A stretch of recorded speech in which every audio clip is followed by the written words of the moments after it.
ब्रह्म विद्या अग्नि विद्या मधु विद्ये नमः।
ऐश्वर्य प्रदायिनी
Hare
सर्वप्रथम हम महाहिमालयाधिपति सकल कलानायक श्री सिद्ध सिद्धांतनाथ जी महाराज सहित समस्त गुरुवृंद को, समस्त ऋषि मुनियों को प्रणाम करते हैं और मानसिक रूप से उनका आह्वान करते हैं कि वो सभी इस दिव्य मुहूर्त में, इस दिव्य क्षण में यहाँ प्रत्यक्ष उपस्थित हों, क्योंकि जितना भी मुझसे बन पड़ रहा है आप लोगों के स्तर के अनुरूप मैं अपना प्रयास कर रहा हूँ, क्योंकि कौलाचार बेहद बृहद होता है, अंतहीन होता है, ठीक सागर की तरह।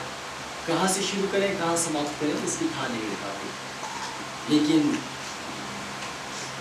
सभी ऋषि मुनियों से, सभी सिद्धजनों से मैं प्रार्थना करता हूँ कि वो हमारी त्रुटियों पर ध्यान न दें और हम पर अपनी कृपा बरसाएं। और आज की इस ऐतिहासिक पर्व काल में हमें, जब इतना शुभ मुहूर्त चल रहा है और हम इस पृथ्वी पर जीवित सा शरीर विद्यमान है, तब हम रसेश्वरी विद्या के बारे में, साक्षात माँ पार्वती के बारे में वार्तालाप करने के लिए यहाँ उपस्थित हैं, जानने के लिए उपस्थित हैं। तो ममतामयी माँ परम्बा भगवती, योग माया, माँ शक्ति, जिन्हें अनेकों अनेकों नामों से पुकारा जाता है, उन ममतामयी भगवती माँ पार्वती का हम हृदय से सुमिरन करते हैं, ध्यान करते हैं और प्रार्थना करते हैं कि हे देवी, आप यहाँ प्रत्यक्ष आकर अपना आशीर्वाद और अपनी करुणा से हमें आह्लादित करें और इस दिव्य मुहूर्त में आप हमें अपना प्रेम प्रदान करें।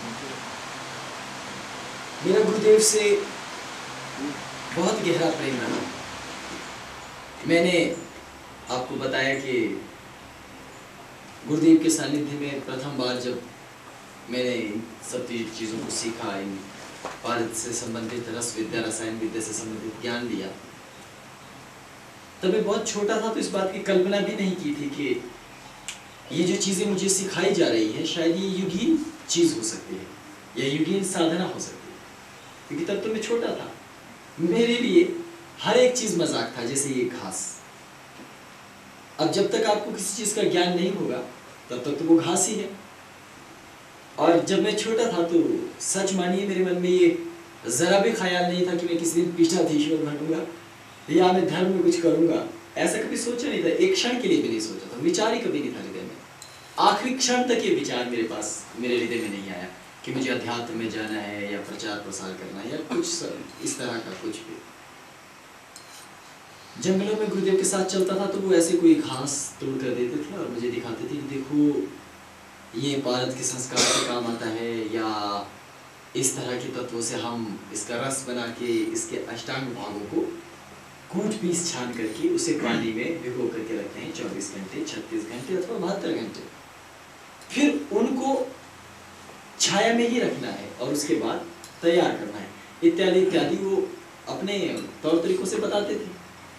लेकिन तब क्योंकि मेरी रुचि कभी भी किसी साधना में नहीं रही, आप सच मानिए, कभी किसी साधना में मेरी रुचि नहीं रही, क्योंकि मैं तो छोटा था और ना ही मुझे पता था कि यदि कोई साधना सिद्ध भी हो जाए तो क्या हो जाएगा।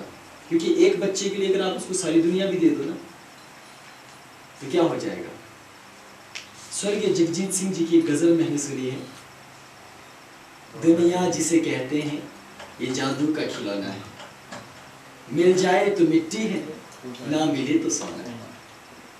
तो पारद विज्ञान भी ऐसा ही है, मिल जाए तो मिट्टी है, ना मिले तो सोना है। गुरुदेव के पास मैंने जितनी भी चीजें सीखी मैंने सिर्फ उनकी आज्ञा का पालन किया। मैंने कभी किसी चीज को लेकर उनसे प्रार्थना नहीं की कि आप मुझे ये सिखा दीजिए जबरदस्ती, मुझे ये बता दीजिए, या मुझे आपको बताना चाहिए, क्योंकि वाले अवस्था में मुझे पता भी नहीं था। क्योंकि मेरा मानना ये है कि कम से कम आपके पास इतना ज्ञान तो होना चाहिए प्रश्न करने के लिए भी कि आपको विषय अनुक्रमणिका का ज्ञान हो। यदि आपको उतना भी ज्ञान नहीं होता है फिर तो सब व्यर्थ है। तो पारद मेरे लिए बहुत ही विचित्र और अद्भुत सी चीज थी, क्योंकि मुझे याद है जब पहली बार मैंने पारा देखा था गुरुदेव के पास, उससे पहले मैंने पारा देखा ही नहीं, तो मैं सोच रहा था कि ये शायद पानी ही होना चाहिए, क्योंकि उन्होंने वो पत्ते के ऊपर दिया और पत्ते के ऊपर तो वैसे भी पानी की बूंदें फिसलती रहती हैं। और जब उनके हाथ में था तो वो पत्ते पर दाएं से बाएं फिसल रहा था, तो मुझे क्या प्रतीत हो रहा था कि देखिए ये तो कोई साधारण सा जल होगा, लेकिन इसमें कोई रंग लगा हुआ है, इस कारण ये ऐसा लग रहा है। लेकिन जब उन्होंने मुझे कहा कि इस पत्ते को जरा तुम संभालो, तब पता चला अरे ये तो बहुत भारी है। और उसके भारी होने के कारण ही मेरे मन में एक सहज रुचि हुई कि अरे ये क्या चीज़ है, क्योंकि अगर जल होता तो कम से कम इतना भारी नहीं होता। फिर मैंने गुरुदेव से पूछा कि ये है क्या, तब उन्होंने कहा कि जो इतने दिनों से मैं तुम्हें समझा रहा था, कभी रास्ते में कभी आते कभी जाते, कभी झाड़ी से फूल तोड़ के, कभी किसी वृक्ष की जड़ खोद के और खुदाई करके मैं बताता था कि ये पारद के संस्कार के काम आता है। तो यही तो वो पारद है जिसका संस्कार होता है। और आप सच मानिए उन्होंने जितनी भी चीजें बताई कि वो इधर से मैंने सुनी थी और इधर से निकल गई, कुछ भी मन में नहीं रहा यार। क्योंकि जब तक आपको विषय की गंभीरता नहीं पता होती तब तक कोई भी चीज विश्व की अनमोल से अनमोल धरोहर भी आपके लिए शून्य होती। मुझे याद है मैंने मंजूषा जी से आग्रह करके कहा जानबूझ करके कि आपके लिए एक कागज पे एक सूची बनाए। हालांकि मेरा जीवन कभी सूचियों पर नहीं चलता और मैं ऐसे तत्वों को मैं मानता हूँ, मैं देखता हूँ, लेकिन गुरुदेव ने भोजपत्र पर मुझे कुछ लिखने को कहा।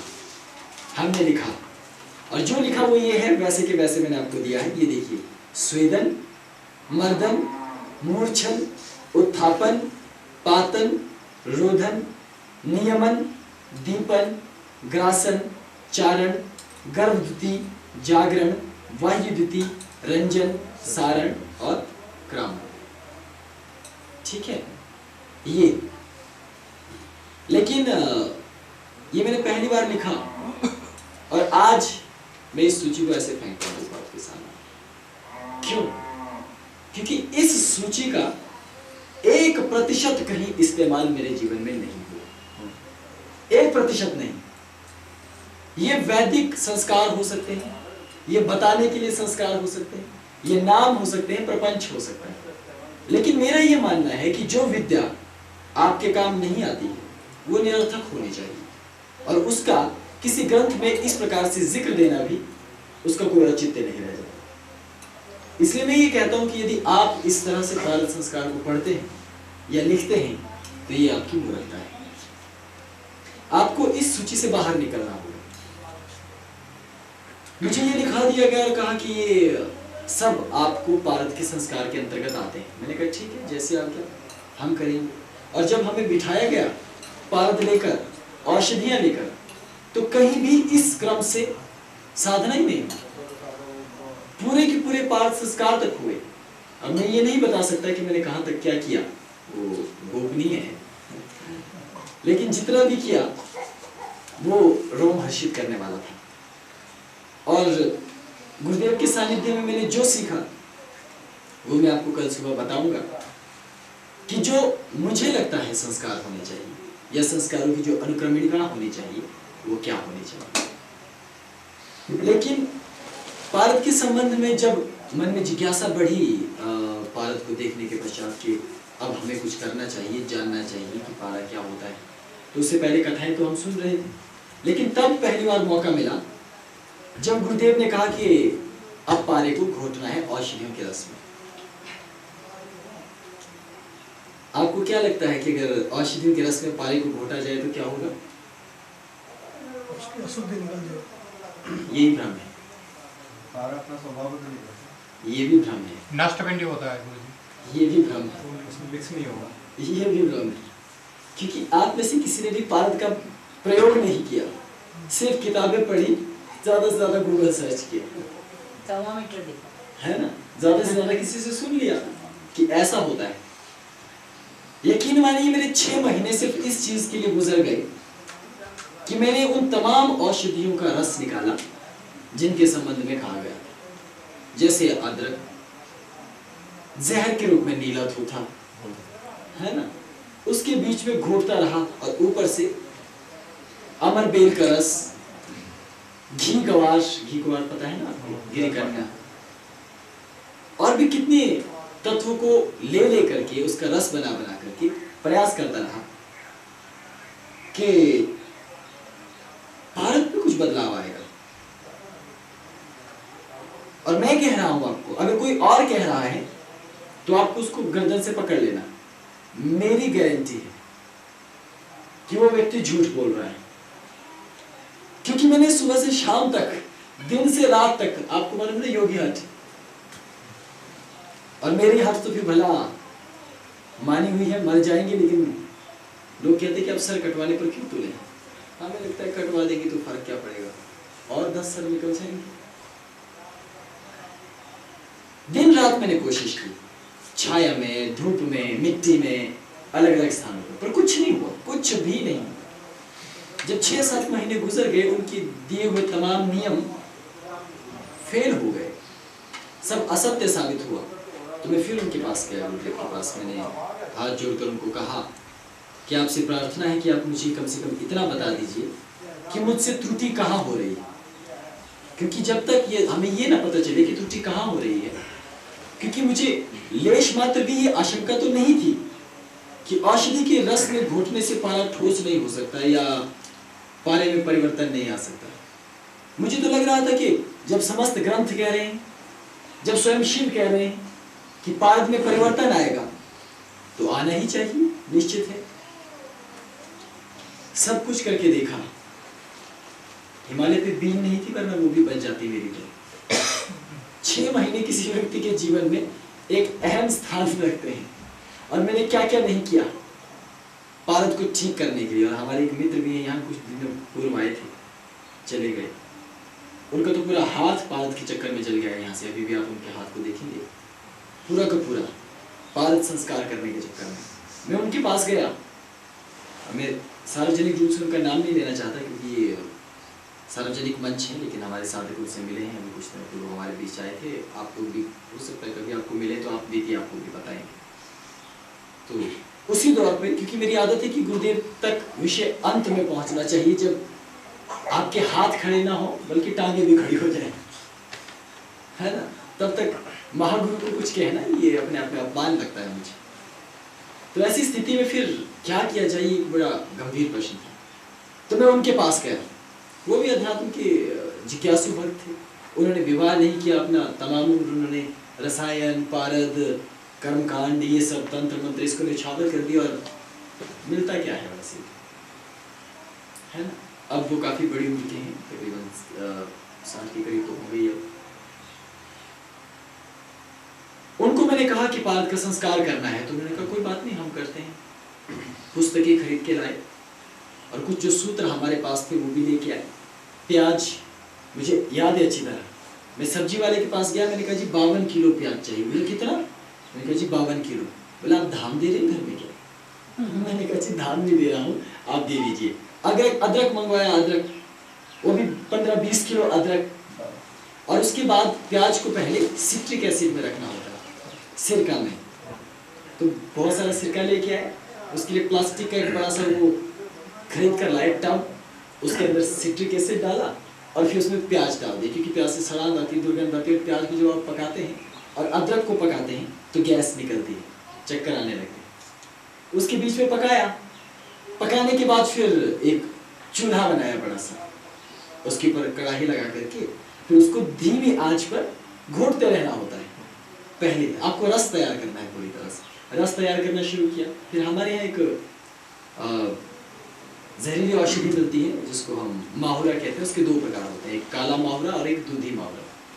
काला माहुरा का प्रयोग स्वर्ण तंत्र के लिए और पारद के संस्कारों के लिए बहुत ज्यादा होता है, लेकिन काला माहुरा अप्राप्य औषधि है, वो सरलता से प्राप्त नहीं होती। तो उसका उपभाग है जिसको दूधी माहुरा कहा जाता है। दूधी इसलिए कहते हैं क्योंकि उसको तोड़ेंगे तो दूध जैसा एक पदार्थ निकलता है और उसके पत्ते भी पीले आलू के पीले पत्तों जैसे होते हैं। जैसे आपने दिल की शेप देखी है, उस तरह का पत्ता होता है उसका, पीपल के पत्ते जैसा, लेकिन पीले रंग का, है ना। जमीन पर लगता है, कभी भविष्य में अवसर मिलेगा तो मैं आपको जरूर दिखाऊंगा। वो लेकर आए, उसे भी घोटना था उसमें, और भी कुछ औषधियां लेकर, तो उससे बहुत गैस पैदा होती है। मुझे अच्छी तरह याद है कि मैं उनके साथ वहाँ, उन्होंने एकांत में अपने लिए घर बनाया हुआ था, उस घर की पिछली तरफ पिछवाड़े पे हमने खुदाई करके एक अस्थायी चूल्हा बनाया, उसके ऊपर बैठ के। अब जमीन पर बैठने के लिए थी नहीं जगह, क्योंकि वहाँ दलदल था, पानी उस घर के पीछे से जाता था। तो मैंने कहा ठीक है कुर्सी पर बैठा जाए, तो कुर्सी मंगवाई। आमतौर पर हम यूपी लोग कुर्सियों को दूर रहना पसंद करते हैं, लेकिन तब हमने आलीशान कुर्सी वहाँ लगाई, मुझे आज भी दिन याद है। और कुर्सी पर बैठकर वो, अब मैं ऊंचा हो गया तो कढ़ाई नीचे हो गई, तो अब मैं कढ़ाई को खरल कर रहा हूँ। थोड़ी देर बाद देख रहा हूँ कि कुछ हो तो रहा है, मुझे तो क्या हो रहा है ये समझ नहीं आ रहा है ना। कुछ सुनाई दे रहा है, कान में टी टी की आवाज होने लगी, और कुछ आंखों में ऐसा लग रहा है कि नींद आ रही है, क्या हो रहा है पता ही नहीं। और जब थोड़ी देर बाद जगाया गया तो पता चला कि मैं तो कमरे के अंदर था, क्योंकि उसके ऊपर उसको घोलते घोलते कब चक्कर आ गया और मैं कब कुर्सी के साथ पीछे गिर गया, इसका तो पता ही नहीं चला। इस बात का मुझे रत्ती भर एहसास नहीं हुआ कि मैं गिरा। मुझे सिर्फ इस बात की आखिरी सूचना है कि मुझे कुछ गंध आ रही थी, लेकिन गंध भी कोई तेज गंध नहीं आ रही थी कि जिसको देखकर मुझे लगे कि कुछ होने वाला है। मतलब इस तरह की गंध जिसमें कोई गंध नहीं है, बहुत बुरी गंध नहीं, बहुत हालत खराब हुई। फिर भी वो कढ़ाई तो लगी हुई थी, किसी तरह सिर घुमाया अपना और दोबारा से फिर कपड़ा लगा के फिर समझ में आ गया कि मामला थोड़ा खराब है ना, थोड़ा सावधानी रखनी पड़ेगी, क्योंकि यहाँ पर कुछ खतरनाक होने वाला है। तो हमने उसको किया अच्छी तरह से, फिर पारा लेके आए, और जब बहुत कम रस रह गए उसके बीच में पारा डाल दिया। देखते रहे पूरा पारा वैसा का वैसा रह गया और पानी सारा का सारा सूख गया। आप सोचिए इतना बड़ा कड़ाहा, उसमें इतने सारी औषधियों का रस, सब सूखते सूखते सूखते लास्ट में कुछ भी नहीं बचा, है ना, कूड़ा कबाड़ा बचा। पारे को कुछ नहीं हुआ भाई साहब, पारे को पारद वैसे के वैसे ही रही। धीरे धीरे कीचड़ बच गया उसमें, और पारद को हमने कहा शायद ऐसे नहीं होगा तो घोट के देखते हैं। हाथ में लेके पारे को मसल रहे, पारे को अगर आप मसलते तो उसके इतने टुकड़े टुकड़े हो जाते हैं, छोटे छोटे छोटे, कि फिर उसको जोड़ना भी मुश्किल हो जाता है मालूम। पारा जुड़ता नहीं है आपस में जब तक फिर उसको दोबारा गर्म न करो, ऐसी हालत। फिर ये समझ में ना आए क्या करें, फिर जैसे भी हमारे डॉक्टर साहब बोल रहे थे कि इसको कपड़े से छान लेते हैं। आप बताइए कपड़े से कभी पारे को छाना जा सकता है क्या? अरे कोई भी कपड़ा हो, जालीदार कपड़ा भी हो, तो पारा उसके ऊपर ही रहता है, क्योंकि उस पर जो कर्व बनता है वो कभी नीचे की तरफ नहीं जाता। इसलिए आप पारे को कहीं भी रखेंगे वो ऊपर ही रहेगा, वो नीचे नहीं जाता। हमने तमाम अभ्यास करके देखी और इस तरह से हमने काफी कोशिशें की। जब नहीं हुआ फिर किसी ने कहा जी तांबे के साथ इसकी मिश्र धातु बनानी चाहिए। हमने कहा ठीक है, फिर नई भट्टी की व्यवस्था की। पहले दिन मुझे याद है आज भी अच्छी तरह, आग जलाई, ऊपर एक बड़ी सी लोहे के उसमें ढक करके तांबा रख दिया, नीचे से फूंक मारे जा रहे हैं, फेफड़े बाहर आ गए हमारे। लेकिन तांबा, इतना मोटा तांबा का एक रॉड था, पता नहीं कहाँ से लेके आए थे, और जरा भी नहीं पिघली, हम पिघल गए सिर से पांव तक, है ना। हालत खराब हो गई, मुझे आज भी अच्छी तरह याद है। 2 दिन तक हमने अपने तमाम प्रयास किए उसे पिघलाने के लिए, हमने उसको बिल्कुल लाल तक कर दिया, लेकिन फिर भी वो नहीं पिघला। बाद में जब हमें समझ में आए कि जिसका काम उसी को साझे और करे, तो वही हालत हमारे साथ भी वैसी हालत। तो हमने क्या किया, फिर हम एक लोहार के पास गए गाँव, उनको वहां से बुला के लाए, हाथ पांव जोड़ करके, आप चलिए हमारा एक प्रयोग हो रहा है। आपको तो पता है कि सबसे पहले अगर किसी को बुलाते तो वो पूछते देंगे क्या हमें। हमने कहा भाई जो लेना होगा ले लेना, इतना अद्भुत प्रयोग हम करने जा रहे हैं, तो कुछ तो हम देंगे ही, तुम चलो तो सही। उन भाई साहब की हमने खूब खातिरदारी की, खाने पीने का ख्याल रखा, सुबह से शाम तक बार बार चाय पिलाई, पता नहीं कितनी बार। बाद में किसी तरह तांबा पिघल गया, और जब वो पिघल गया उसने कहा पिघल गया है, तो उसने अंगीठी के अंदर ही उसको डाला। हम तो अंगीठी के ऊपर उसको पिघला रहे थे, उसने उसके अंदर, और उसके पास एक वो था, वो ऐसे घुमाने वाला, तो उसकी वजह से उसके फेफड़े बाहर नहीं आए। तब समझ में आया कि जिसने ये बनाया बहुत अक्लमंद आदमी था, है ना। क्योंकि हमने तो क्या क्या प्रयास नहीं किए, पाइप का टुकड़ा लेके आए, टुकड़े में से फूंकते रहे, फूंकते अपनी फूंक निकल गई, चक्कर आ गया, है ना। तो जब वो पिघल गया तो फिर हमने एक तरफ पारा रखा था, हमने कहा जल्दी जल्दी इसको इसमें डाल दो और जल्दी से इसको घुमा दो ऊपर से किसी चीज से। आज देखता हूँ तो अपने ऊपर हंसी आती है कि पारे को हमने उसके ऊपर डाला तो पारा छिटक करके सारा बाहर गिर गया, है ना। और पारा, जितना हमने पारा लाया था सारा का सारा भट्टी के आसपास बिखर गया, लेकिन पारे की एक बूंद भी उसमें नहीं गई, एक बूंद भी उसमें नहीं गई, है मालूम। इतनी मुश्किल से, इतनी मेहनत करके हमने तांबा पिघलाया, फिर पारे को उसमें मिक्स करने के लिए, मिश्र धातु बनाने के लिए उसमें डाला, लेकिन पारा ही बाहर बह गया। जैसे पानी अगर आपने किसी चीज पर डाला हो ना, पानी देखा है, उसकी बूंदे कुछ उछल कर आ जाती है, बिल्कुल लाल लोहा, ठीक वैसे ही पारा ऐसी फिसल कर आया जैसे मानो कचालू के पत्ते पर किसी ने पानी फेंक दिया हो, और सारा पारा व्यर्थ हो गया। फिर उन्होंने कहा कोई बात नहीं, चिंता मत करो, क्योंकि मैं तो इस वजह से नाराज हो गई कि सारा पारा चला गया, अब इसको करें कैसे, हम मिट्टी में मिल गया नीचे जाके। फिर भी जो रूखा सूखा जो ऊपर था, तो मैं उसको इकट्ठा करने की कोशिश कर रहा था। मैंने कहा कोई बात नहीं, मैंने अंदर छुपा के रखा है पारा। मैं गया उनके साथ, देखा तो सच में पारा छुपाने की जगह बताऊं कहाँ थी, बीड़ा के अंदर। उनके पास बहुत सारी बीड़ाएं हैं, है ना, अपने कक्ष में रखी हुई। तो बीड़ा के अंदर पारा देखा, मैंने कहा ये कौन सा स्थान है पारा। कहते हैं यहाँ हमारे पास और लोग भी आते हैं तो ले जाते हैं, मैं जितनी बार लेके आता हूँ तो मेरे पास रहता नहीं। बीड़ा में से पारा लेके आए और फिर गए हम वहाँ, लेकिन इस बार हमें पता था कि इसमें ये नहीं मिलने वाला। तो उन्होंने कहा इसको भी गर्म करते हैं, उसको भी गर्म करते हैं, ऊपर से ढक्कन लगा देंगे।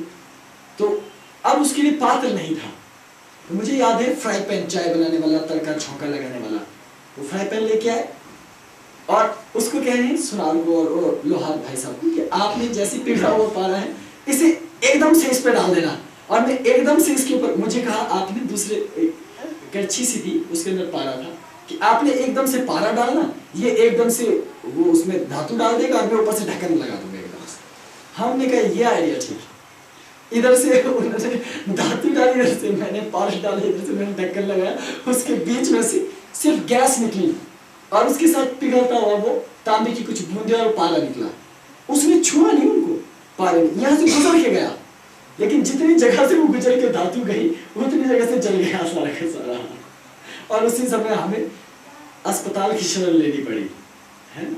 और तब से लेकर अभी तक उनके हाथ में वो जख्म वैसे का वैसे, ये पूरा का पूरा हाथ। फिर हम समझ गए कि ये तो आत्महत्या करने वाली बात है। पहले हमें किसी बड़ी कंपनी में जाना होगा, देखना होगा कि मेटल कैसे पिघलाया जाता है, कैसे बनाया जाता है।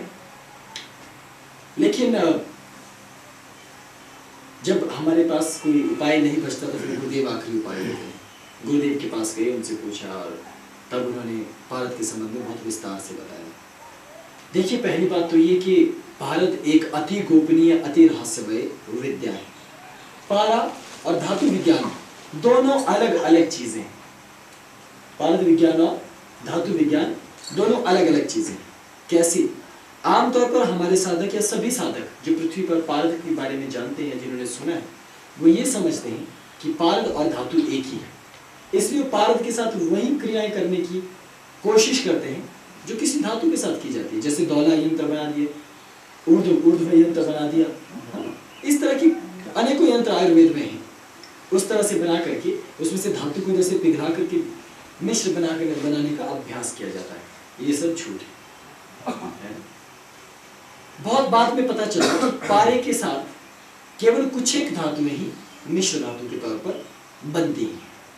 और भला हो आधुनिक विज्ञान का भी, क्योंकि जब मैंने गुरुदेव से सीखा तब तो मुझे ज्यादा जानकारी नहीं थी, लेकिन ये पता चल गया था कि बहुत सी कौन कौन सी वो धातुएं होती हैं जो पारद के साथ जिनका गहरा संबंध है। वो ऐसे मिल जाती है जैसे चीनी में पानी, है ना। ऐसी धातु के बारे में जाना, और तब ये पता चला कि पारद का जो प्रथम संस्कार होता है, जिसके संबंध में हमें ये कहा जाता है कि धातु की वजह से नहीं, उसको औषधि की वजह से ठोस किया जाता है, वो एक झूठ है। पारे का प्रथम संस्कार जब उसको बांधा जाता है तो उसे सिर्फ धातु की वजह से ही बांधा जाता है, क्योंकि जिन औषधियों की बात की जाती है कि ये पारे को बांधती है, वास्तव में उनके अंदर बहुत अल्प मात्रा में वो धातु होती है। आपको मालूम है ना, इन सब वनस्पतियों के अंदर भी रसायन होते हैं, इनके अंदर भी धातु की मात्रा होती है। इसीलिए क्या होता है कि अगर हमें थोड़ी सी धातु भी चाहिए तो हमें इतनी सारी वनस्पति इकट्ठे करनी पड़ती है क्विंटल के हिसाब से, फिर उसका चूना बनाना पड़ता है, पाउडर बनाने के उसे छानना पड़ता है। कितनी प्रक्रियाएं प्रणाली करने के बाद जब हम फिर उसको पारे में खरल करते हैं तो छोटा सा पारे की गोली गुट्टिका बनाई जाती है।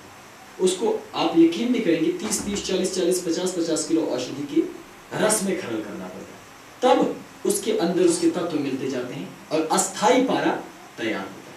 अस्थाई पारा समझते हैं? हाँ, सेमी सॉलिड, ये पारा, ये अच्छा टर्म। तो वो मक्खन जैसा पारा तैयार होता है, लेकिन वो ठोस नहीं है। उसको पूरी तरह से ठोस करने के लिए आपको दूसरे धातु की आवश्यकता पड़ती है जो मिश्र धातु के रूप में बनेगी।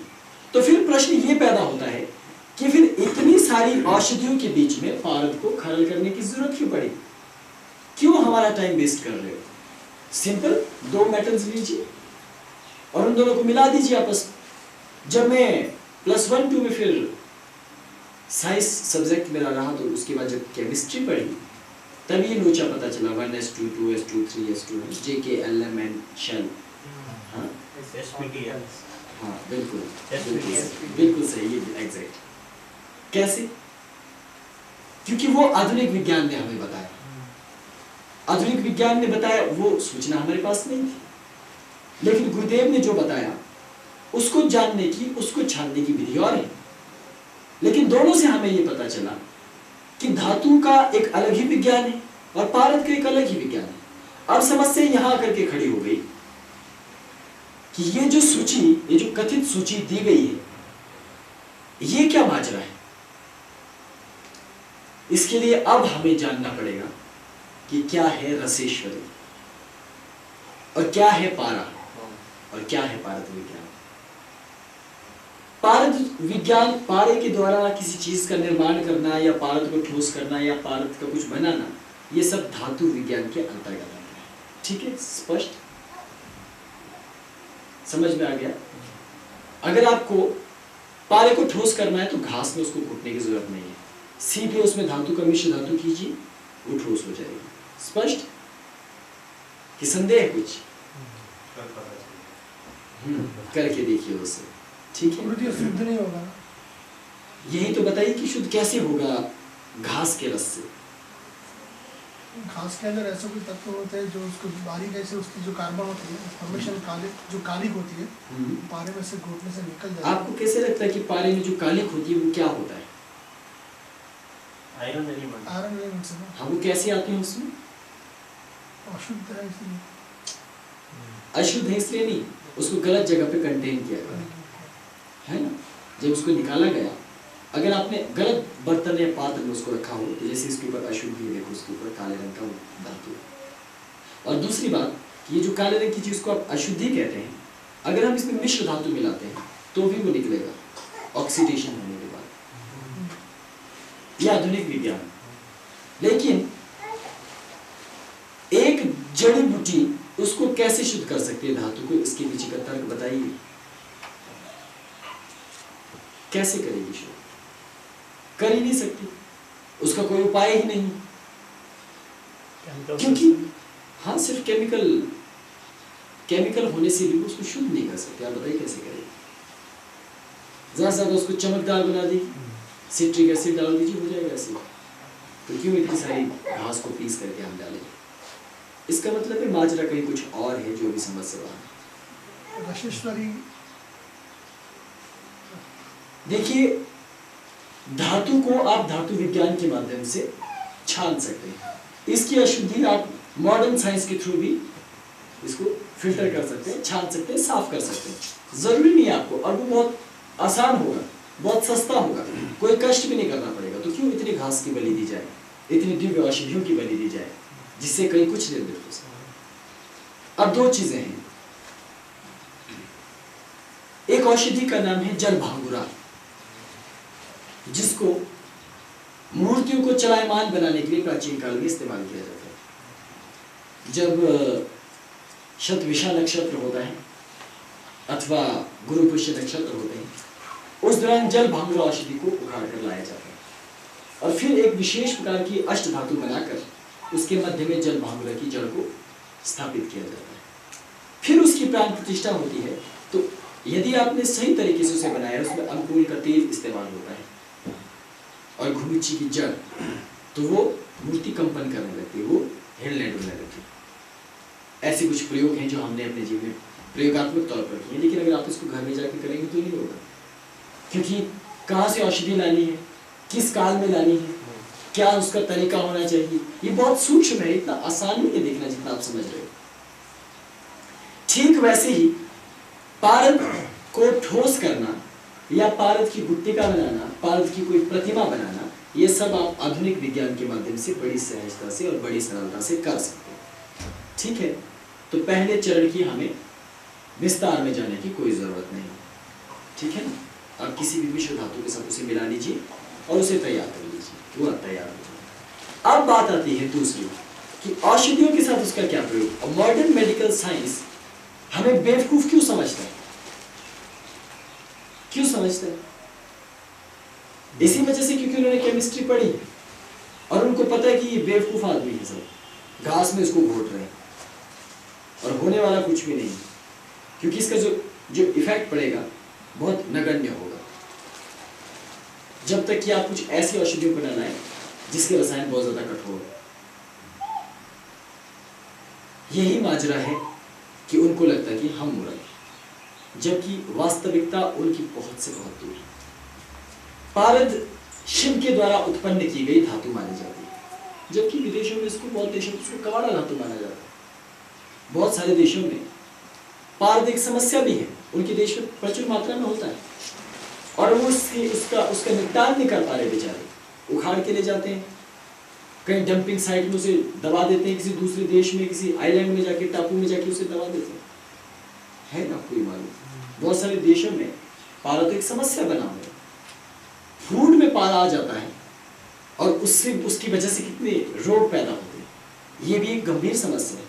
इसलिए जब भी आप पार संस्कार करते हैं, आपको कहा जाता है कि पारे को हर कहीं ना फेंकें, न जाने किस माध्यम से ये आप तक पहुंच जाए और आपको फिर हानि पहुंचे। इसलिए एक अलग ही विभाग है पारे को बनाना, पारे का धातु विज्ञान और पारे का आध्यात्मिक विज्ञान। अब हम बात करते हैं रसेश्वरी की। भगवान शिव ने पारद का निर्माण किया, ये हमारी मान्यता है। हालांकि मेरी मान्यता तो ये है कि सब चीजों का निर्माण उन्होंने ही किया है, लेकिन फिर भी शास्त्र कहता है कि पारद का निर्माण भगवान शिव ने किया, क्योंकि वो शिव के सत्व के रूप में जगत में प्रसिद्ध है। और ये कहा जाता है कि ब्रह्मांड के अनेक क्षेत्रों में पारद का बड़ा विशेष महत्व है। हर ओर पारद ही पारद, हर ओर नित्य पारद से आप निर्माण करते हैं, सब चीजों का परिवर्तन करते हैं, सृष्टि निर्माण करते हैं, सृष्टि का संहार करते हैं। लेकिन ये कैसे होगा? मां भगवती पार्वती को रसेश्वरी कहा जाता है। समस्त औषधियों की स्वामिनी भी हुई है और समस्त तंत्रों, आगमों, निगमों की भी स्वामिनी हुई है। धातुओं में कुछ ऐसे गुण होते हैं जिसके संबंध में अभी हमारा विज्ञान हमें नहीं बताता। वो गुण है उनके भीतर की कुछ अप्राकृतिक तत्वों का।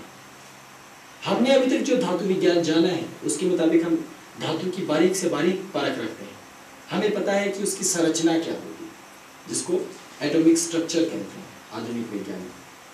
हमें पता है कि उसको Hg कहकर संबोधित करते हैं और 80 उसका पीरियोडिक टेबल में उसका मास करते हैं, ठीक है ना। लेकिन ये वो जानकारी है जो हमें विज्ञान ने दी, लेकिन जो हमें ऋषि परंपरा से जानकारी मिली उसके मुताबिक हर धातु में कुछ ग्राह्य तत्व होते हैं जिसका परीक्षण हम स्वयं नहीं कर सकते इंद्रियों के द्वारा या उपकरणों के द्वारा। उस धातु के भीतर, अलग अलग धातु के भीतर अलग अलग तरह के उत्सर्जित करने वाले कुछ ऐसे सूक्ष्म तत्व होते हैं जो आपकी चेतना को परिवर्तित करने में समर्थ होगा। इसके पीछे एक सीधा सा तर्क है कि परमात्मा ने सृष्टि बनाई, पूरी सृष्टि बनाई, आपको भी मुझको भी, हर एक चीज को, ये माइक, ये घास, ये केला, ये डमरू, ये सब एक ही तत्व से बने। लेकिन जब इस तत्व की सृष्टि हुई, रचना हुई, जिसको हम कहते हैं, इन्होंने स्ट्रक्चर लिया, मास लिया, वेट लिया, फॉर्मेशन ली, बॉडी ली, है? जिस समय इन्होंने अपना स्वरूप धारण किया उस समय किस तत्व में शक्ति कितने तल पर आकर विद्यमान हुई, इसको ऋषियों ने जाना, उसको तन मात्रा कहकर संबोधित किया। जैसे योग में भी तन मात्राएं होती है ना, कि आपको ये भाव आ रहा है, इस भाव की कितना, मान लीजिए मुझे प्रेम आ रहा है किसी पे, प्रेम तो आपको भी आ रहा होगा, इसको भी आ रहा होगा, आंखें बंद करके सो रहा है जो, इस वाले को भी आ रहा है जो दाढ़ी खुजला रहा है, प्रेम तो किसी को भी आ सकता है। लेकिन सबके प्रेम को आप अलग अलग अलग कैसे परिभाषित करोगे, ये भी तो एक प्रश्न है ना। तो प्रेम को नापने के लिए भी एक थर्मामीटर बनाया जिसको कहते हैं तन मात्रा। योग में भी समाधि की आप किस स्थिति पर हैं, भाव की किस स्थिति पर हैं, इसको नापने के लिए भी जो थर्मामीटर बना है उसको कहते हैं तन मात्रा, ठीक है। ठीक उसी प्रकार तत्वों के भीतर किस मात्रा में शिव तत्व विद्यमान है और किस तत्व में शक्ति तत्व विद्यमान है, इसको नापने वाला थर्मामीटर भी है तन मात्रा। तो धातु विज्ञान की अपनी तन मात्राएं होती है। समझ आ रहा है ना जो मैं समझाने की कुछ चेष्टा कर रहा हूं। तो शिव और शक्ति से मिलकर मौलिक रूप से संपूर्ण सृष्टि बनी है, उनके अतिरिक्त कुछ भी नहीं है। और शिव शक्ति को भी हम अंततः आपको अलग अलग करके नहीं दिखा सकते, वो अंततः अभेद रूप से। तो एक ऐसा तत्व जो न जाने कहाँ है और कहाँ से उसने सृष्टि शुरू की और कहाँ लाकर ये सृष्टि आगे बढ़ी। तो जब ऋषियों ने एक एक धातु, एक एक पदार्थ को जो पृथ्वी मंडल पर विद्यमान है, मैं अभी आपको इस ब्रह्मांड से उस पार की बात नहीं बता रहा, हमारी अधिकांश साधनाओं में कुछ बातें उस ब्रह्मांड से उस पार की भी होती है, मैं केवल इस मृत्यु लोक की बात कर रहा हूँ। इस मृत्यु लोक में समस्त धातुएं खोजने के पश्चात, हालांकि हमारे पीरियोडिक टेबल में अभी बहुत सी चीजें, धातुएं अभी खाली हैं जो अभी ढूंढी जानी है, लेकिन क्योंकि हमारा ज्ञान आगे बढ़ गया है तो हमें पता है कि इसके और इसके बीच में, क्योंकि हम उससे आगे की धातु मिल गई है, तो इसके बीच में भी धातु होने की संभावना है। तो ये हमने तैयार किया, तो वो आधुनिक विज्ञान है। अब जो दूसरा विज्ञान है जिसको हम रसेश्वरी कहते हैं, रसेश्वरी का सीधा सीधा सीधा अर्थ है कि किस चीज में कितना रस है। रस के कई अर्थ हो सकते हैं आपके लिए, आनंद, प्रेम, करुणा, ममत्व, स्नेह, शक्ति, सौंदर्य, कुछ भी। लेकिन रसेश्वरी साधना में रस का अर्थ होता है शक्ति तत्व की प्रधानता, क्योंकि जो चीज आपको दिखाई दे रही है वो शिव तत्व है।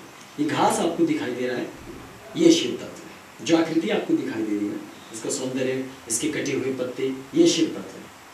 लेकिन जो इसके भीतर, इसकी शिराओं में छुपा हुआ तत्व है, वो शक्ति तत्व है।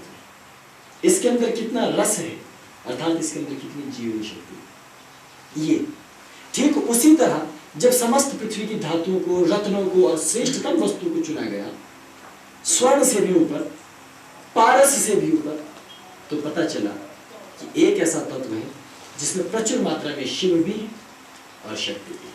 क्योंकि बहुत भारी धातु है इसलिए इसको शिव कहा जाता है, इसके गुरुत्व के कारण, इसके भार के कारण।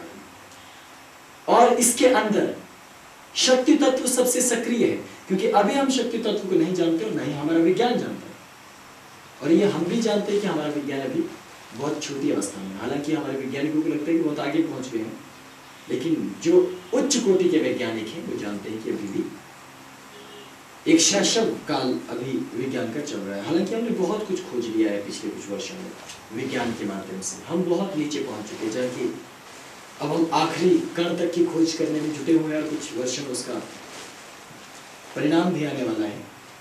लेकिन तब भी अभी यात्रा बहुत आगे है, अभी सफर बहुत आगे है, बहुत दूर तक यात्रा करना है। तो हमारा आधुनिक विज्ञान इस तत्व को नहीं जान पाया कि इसके अंदर शक्ति तत्व होता है, लेकिन शक्ति तत्व की एक सीमा है, क्योंकि हर तत्व जो इस सृष्टि में बना उसके अंदर एक निश्चित अनुपात में शिव तत्व और निश्चित अनुपात में शक्ति तत्व है। ठीक है, समझ में आया? लेकिन बहुत कम ऐसे पदार्थ हैं जिसके शक्ति तत्व के साथ और जिसके शिव तत्व के साथ आप छेड़छाड़ कर सकते हैं। और जो पृथ्वी पर एकमात्र सबसे ज्यादा ऐसा पदार्थ है जिसके शक्ति तत्व में और जिसके शिव तत्व में आप पूर्णतः परिवर्तन ला सकते हैं, वो धातु कहलाती है रस, अर्थात पानी।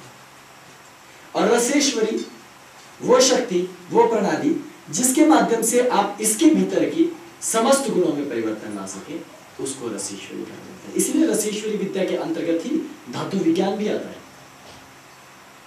कि कैसे इसको ठोस करना है, कौन सी मिश्र धातु बनानी है, उसके क्या अनुपात होना चाहिए, किस अनुपात में आपको मिश्र धातु इत्यादि बनानी चाहिए। इस प्रकार से तत्व जो सम्मुख आपके आते हैं वो सारे रसेश्वरी के अंतर्गत आते हैं। और रसेश्वरी सिर्फ पारद या धातु की देवी नहीं है, वो आयुर्वेद की भी अधिष्ठात्री देवी, आयुर्वेद को उत्पन्न करने वाली, आयुर्वेद का बखान करने वाली, आयुर्वेद का विवरण देने वाली और आयुर्वेद को आगे बढ़ाने वाली। और आप यदि रसेश्वरी को समझ जाते हैं तो आपकी समस्त सिद्धियां जो रसायन से संबंधित हैं, औषधियों से संबंधित हैं, वो आपको प्राप्त होने लगती है। लेकिन जीवन में सबसे जटिलतम साधनाओं में से एक जटिलतम साधना है रसेश्वरी। इसके लिए आपको दिल जान लगाना पड़ता है, तब जाकर रसेश्वरी साधना हो पाती है। अभी तो रसेश्वरी साधना की दीक्षा ही चल रही है। आप देख रहे हैं, हमने पिछले कल दोपहर से सांस भी नहीं ली होगी, देर रात तक हम लोग लगे रहे, सुबह उठते ही तब से लेकर निरंतर लगे हुए, अभी तक निरंतर लगे हुए। और समय का अभाव, कल संध्या तक ही हमारे पास समय है, उसमें प्रयोग भी करके देखना है, तत्वों को समझना भी है। अभी तक दीक्षा क्रम ही पूरा नहीं हुआ, अभी तक दीक्षा क्रम तक तुम पहुंची नहीं। तो बहुत जटिलतम साधना प्रणाली ये मानी जाती है और बहुत ही गोपनीय साधना प्रणाली। लेकिन इसको समझने के लिए धीरता चाहिए। 2-3 तरह के साधक आते हैं हमेशा रस को समझने वाले। पहला वो, उसके विषय में मैं कल भी आपको बता चुका हूँ, जो आध्यात्मिक फैंटेसी में जीता है, उसको लगेगा कि यार ये महायोगी जी क्या कह रहे हैं, ये ठीक नहीं है, पहले वाला ही गुरु ठीक था, क्योंकि वो बता रहा था कि पारे को इतनी बार घोट लो तो हो जाएगा, उसके बाद मुझे सिद्धि मिल जाएगी और मैं अदृश्य हो जाऊंगा। क्योंकि वो बेचारा खुद तो अदृश्य हुआ नहीं, और जब अदृश्य हुआ तो परमानेंट ही अदृश्य हो गया। बोला था हम तुम्हारे पास आएंगे, तुम्हें भी लेके जाएंगे ना, तो खुद अपने घर वालों को लेके गया, हाँ अपने साथ 2-4 आत्माओं को जरूर लौटा के लेके गया होगा। इस तरह की बहुत सारे तत्व और बहुत सारे लोग आपको पृथ्वी पर मिलेंगे, लेकिन वास्तव में यथार्थ में यदि आप उस कल्पना से बाहर निकलकर वास्तविक रसेश्वरी को जानने का प्रयास करते हैं तो थोड़ा सा वक्त लगता है, थोड़ा सा वक्त लगता है, और धैर्य भी चाहिए और प्रयोग करने की क्षमता भी चाहिए। जब मुझे भी गुरुदेव ने बताया तो मैंने आपको बता दिया पहले कि मैंने भी स्वयं प्रयोग किया। तो जो मैं कह रहा हूँ, मैंने कभी नहीं आपको कहा कि आप मेरी बात को आंख मूंद करके मान लीजिए। मैं तो हर बार नहीं कहता हूँ, जो मैं कहता हूँ मैं यूनिवर्सल ट्रूथ नहीं हूँ और मैं आखिरी सत्य नहीं, मैं सत्य के निकट हूँ, बाकी तलाश तो आपको करनी है। आप खोजोगे तो पाओगे, हमारा कार्य आपको मार्ग देना। तो फिर हम रसेश्वरी साधना करते हैं। अब जब पारे को पहले आपने ठोस कर लिया, आपने उसको छान लिया, परिष्कृत कर लिया, ठोस कर लिया, अब इसके पश्चात पारद में दिव्य अलौकिक आध्यात्मिक गुण आ सकते हैं जो चमत्कारिक तत्वों के रूप में माने जाते हैं। इसी एक चीज की वजह से विदेशी सभ्यताओं में पश्चिमी जगत में झगड़ा हुआ। आपको ये मालूम होगा कि एल्केमी या रसायन ही आधुनिक केमिस्ट्री का पिता है, उसी की गोद से आधुनिक केमिस्ट्री निकली। कैसे? क्योंकि प्राचीन काल में जब हम सिद्धों से रसायन को सीख करके पश्चिम के लोग अपने देशों में जाकर प्रयोग करने लगे तो उन्होंने प्रयोगशालाएं बनाई, वहां मनगढ़ंत प्रयोग करने शुरू कर दिए, है ना? कि इस तत्व को इतना मिलाकर देखिए, इस तत्व को ये मिलाकर देखिए। उन्होंने सिद्धों से ये सुना कि पृथ्वी का जो आखिरी तत्व है, अर्थात एक ऐसा तत्व जिससे आप संपूर्ण सृष्टि बना सकते हैं, जिसकी तलाश आज विज्ञानी भी कर रहे हैं, उसी तत्व को कभी रसायन विज्ञानी भी खोज रहे हैं। उनको भी एक ऐसी मणि की तलाश थी, एक ऐसे रसायन की तलाश थी कि वो केवल एक चीज से संपूर्ण सृष्टि बना सके, और उसके लिए उन्होंने पूरा जी जान लगाया। और यहाँ तक कि मैं पहले भी बता चुका हूँ कि अमर होने के लिए भी पारद का प्रयोग होता है, और उसके लिए बहुत सारे राजाओं ने ऐसी ऐसी बेवकूफियां की है पारे को लेकर कि जहाँ तो उन्हें 10 साल और जीना था, पान के साथ पारे को खा गए और 10 साल पहले ही पान भाग चले गए। इसलिए कोई आपको ये कहे कि बुभुक्षित पाद बन गया है, इसे खा जाइए, तो सावधान रहना, है ना, क्योंकि फिर आप पारद के अगले संस्कार में मुझ तक नहीं पहुंच पाएंगे। मैं पूछूंगा भाई पिछली बार तो साधक था, कहाँ है, तो 2 मिनट का मौन रखना पड़ेगा। तो ऐसी नौबत ना आए, इसलिए थोड़ा बुद्धि विवेक से काम लेना, ठीक है। जोश जोश में किताब खरीद के या गूगल पढ़ के शुरू मत हो जाना, ठीक है। आजकल मैंने देखा है कि लोग हम पर कम यकीन करते हैं, गूगल पर ज्यादा करते हैं। ऐसा नहीं मालूम कि हम जो हमारे पास जो ज्ञान है वो हम सारा गूगल को थोड़ी ना देंगे, वो तो हम अपने पास रखेंगे। गूगल के पास तो कचरा रहता है, और उसको लिखते कौन है? आपके जैसे जो आपके सगे भाई होते हैं, है ना, वही लिखते हैं। वो जब लिखते हैं और आप उनको पढ़ते हैं, और जब आप उनको पढ़ते हैं तो आप बड़ी गंभीरता से पढ़ते हैं कि जैसे पता नहीं ये स्वयं महाकाल शिवोवाच है। मैंने देखा बहुत सारे लोगों को गूगल पर सर्च करते हैं, कोई साधना या मंत्र मिल गया तो इतने गंभीरता से लेते हैं यंत्र, अरे अच्छा ये मंत्र है, अच्छा बहुत सुंदर, जैसे कि गूगल देवता नहीं साक्षात ब्रह्मा जी ने कहा हो कि देखिए ये इसका रहस्य। तो ऐसा आपको बिल्कुल नहीं करना। अब रसेश्वरी साधना जब आप करेंगे तो रसेश्वरी का अर्थ हो गया कि आपके अंदर वो क्षमता आ गई कि आप किसी भी तत्व के अंदर कितना शिव तत्व है और कितनी शक्ति तत्व है, इसको संचालित करने की क्षमता रखते हैं। आई बात समझ में? ये ठीक वैसे है क्योंकि आपको समझ आ नहीं रहा पूरी तरह से, और मैं समझा पा नहीं रहा पूरी तरह से, लेकिन इसको ऐसे समझाया जा सकता है कि जिससे परमाणु बम के विस्फोट होते हैं। आपने देखा है एक एटम दूसरे से टकराता है, उससे 2 होते हैं, फिर टकराते हैं, उससे 8 होते हैं, 16 होते हैं, 32 होते हैं, ऐसे तीव्रता से ही कार्य होता है। वैसे ही इस सृष्टि में कोई भी चीज बननी है, निर्मित होनी है, विनाश होना है, उस सब का जो ज्ञान, उस सब की जो सामर्थ्य होती है वो रसेश्वरी होती है। और मेरा ये मानना है, ये सिर्फ मेरा मानना है, इसका कुलांतक संबंध ऐसे कोई लेना देना नहीं, ये कुलांतक पीठाधीश्वरी के निजी बयान है, नहीं हमारे गुरु से लेना देना है। वो ये यदि आपको रसेश्वरी मिल गई फिर पारा का संस्कार बकवास है। आपको लग सकता है कि ये क्या कह रहा हूँ, लेकिन ये मैं 100% सच कह रहा हूँ कि जिस दिन रसेश्वरी साधना आपको सिद्ध हो जाती है उस दिन आप मिट्टी से पारा बना लेते हो और पारे से मिट्टी बना लेते हो। उस दिन आप घास से सोना बना लेते हो और सोने का घास बना लेते हो।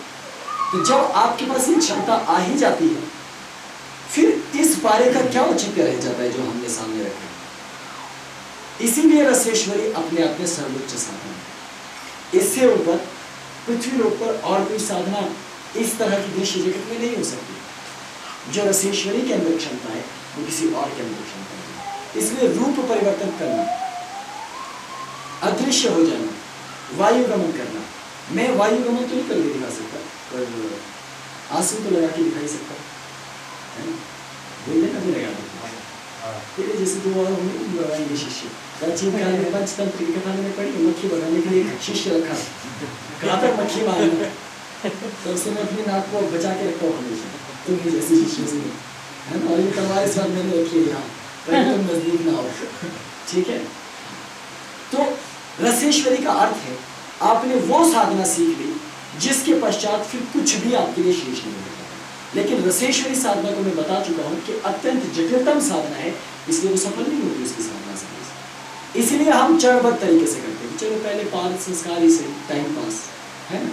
पहले पारद का एक संस्कार, द्वितीय संस्कार, तृतीय संस्कार की किसी भी तरह हम भगवती के नजदीक जाए, ठीक है, उनके निकट जाए, निकटतम अवस्था पर पहुंचे। ये ठीक वैसे ही शून्य और अनंत तक की यात्रा है। जैसे शून्य को हम जानते हैं लेकिन शून्य क्या है हम डिफाइन नहीं कर सकते, अनंत तक हम जा सकते हैं, अनंत निकल जा सकते हैं, अनंत क्या हम नहीं डिफाइन कर सकते।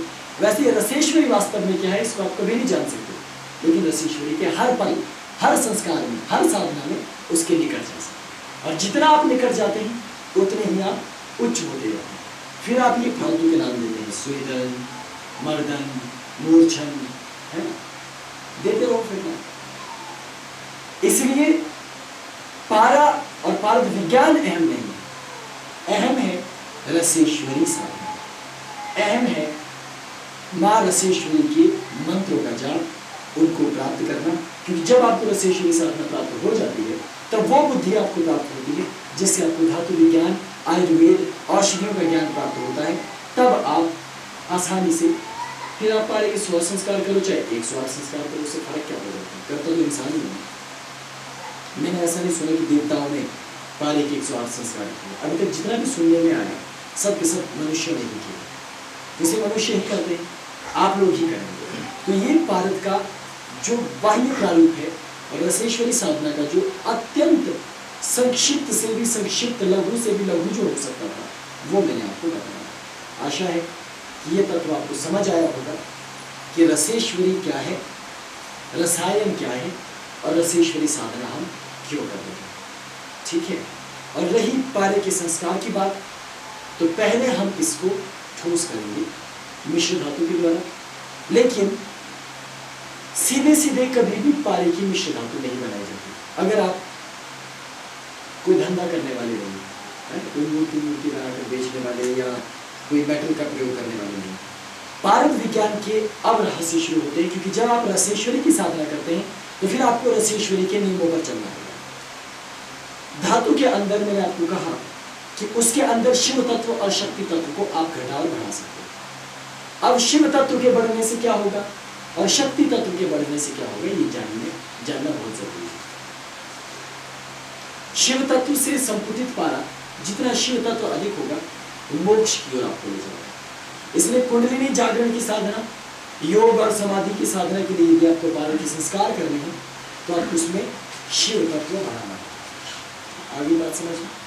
और यदि आपको भोग चाहिए, मतलब सांसारिक 15-20 नौकरियां चाहिए, 20-25 मकान चाहिए, राज्य सत्ता चाहिए, ये सब, तो आपको पारे की भीतर शक्ति तत्व को बनाना है। शक्ति आपको बहिर्मुखी करेगी और शिव आपको अंतर्मुखी करेगी। शिव आपको मोक्ष तत्व की ओर ले जाएंगी और भगवती आपको, क्योंकि वो तो स्वयं माया है, तो माया में आपके प्रपंच को और विस्तार देगी। इसी कारण पारद का की इतनी बड़ी ख्याति सकल संसार में हुई। लोगों को इस बात से कुछ नहीं लेना देना कि पारे की कितने संस्कार हैं, उनको सिर्फ इस बात से लेना देना है कि पारा चमत्कार करता है कि नहीं करता है।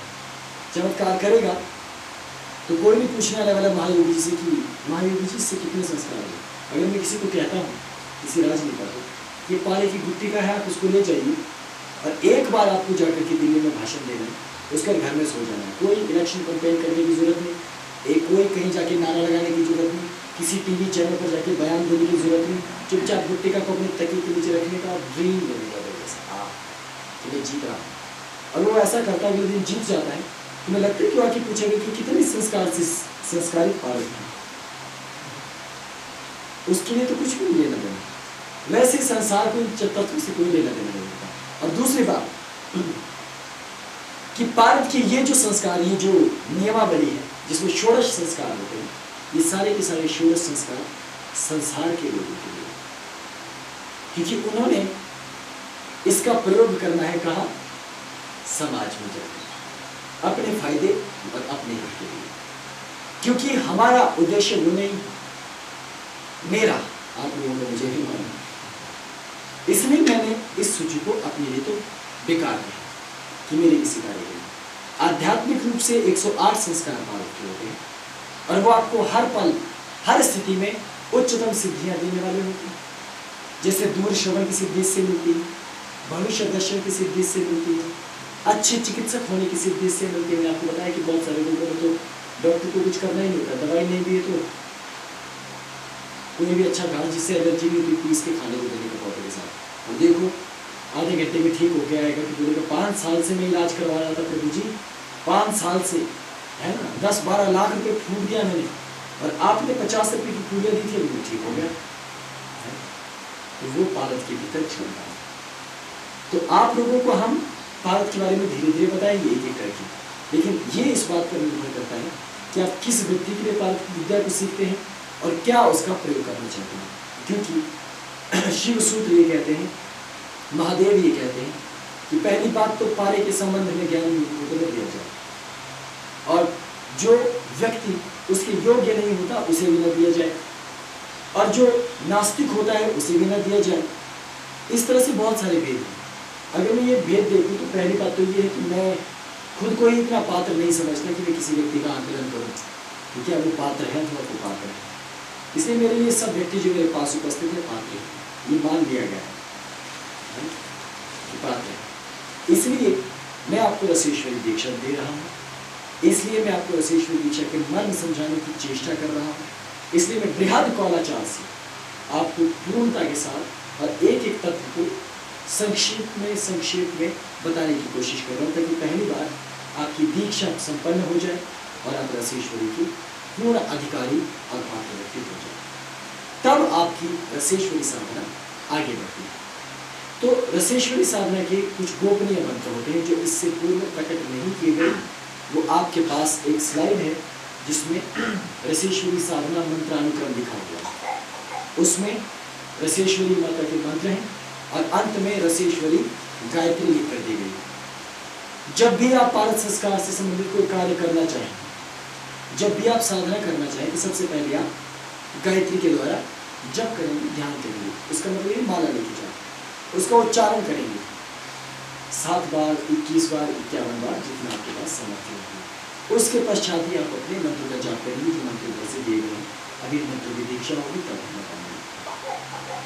रसेश्वरी का यंत्र बड़ी मुश्किल से मैंने इस बार खुद ग्राफिक डिजाइन करके बनाया है ना, क्योंकि मेरा हाथ इतना अच्छा नहीं है, तो सुराई थी नहीं, तो इधर उधर से लिख के एक एक पत्ता जोड़ जोड़ के उसके ऊपर टांकरी में लिख के इसे तैयार करके आप लोगों के लिए प्रस्तुत किया गया। रसेश्वरी के 52 यंत्र होते हैं। कितने? 52 यंत्र होते हैं। 52 यंत्रों में से जो प्रथम प्रधान यंत्र होता है, उनकी सिद्धि के लिए वो यंत्र आपको, प्रथम यंत्र आपको दिया गया है, ठीक है ना। और आपको शायद ये भी पता होगा कि पारद के हर एक संस्कार के साथ मंत्र दीक्षा होगी। जो अभी आपको 5 मंत्र दिए गए हैं, ये सिर्फ माँ रसेश्वरी की सिद्धि होने के लिए और माँ रसेश्वरी का स्थापन होने के लिए आपको दिए गए हैं। इसमें पारद के संस्कार का एक भी मंत्र नहीं। हम अभी मिश्र धातु का निर्माण करेंगे, तो हम उस समय आपको एक संस्कार का मंत्र देंगे। उससे पहले रसेश्वरी का संपुट औषधियों के रस में पारे को खरल क्यों किया जाता है, ये एक बड़ा प्रश्न है। अब वो मैंने आपको बता दिया कि शिव तत्व और शक्ति तत्व को बढ़ाने के लिए उसके संस्कार किए जाते हैं, औषधियों में खरल किया जाता है, ना कि इसलिए उसको औषधियों में खरल किया जाता है कि वो ठोस हो जाएगा। क्लियर है? तो आपको जब ठोस करना होगा तो मिश्र धातु से ही करना है, लेकिन जब आपको उसको शोधित करना है, शोधन का मतलब ये नहीं कि उसका प्यूरिफिकेशन, शोधन का तात्पर्य है कि उसमें कितना शिव तत्व चाहिए, आपकी क्या जरूरत है, आप किस चीज के लिए इस पारे का इस्तेमाल करने वाले हो। आपके पास पारा है, अब इसके हम बहुत प्रयोग कर सकते हैं। अगर मुझे इस पारे को सोना बनाना है तो वो उसके संस्कार अलग तरह से होंगे, समझ में आ गया।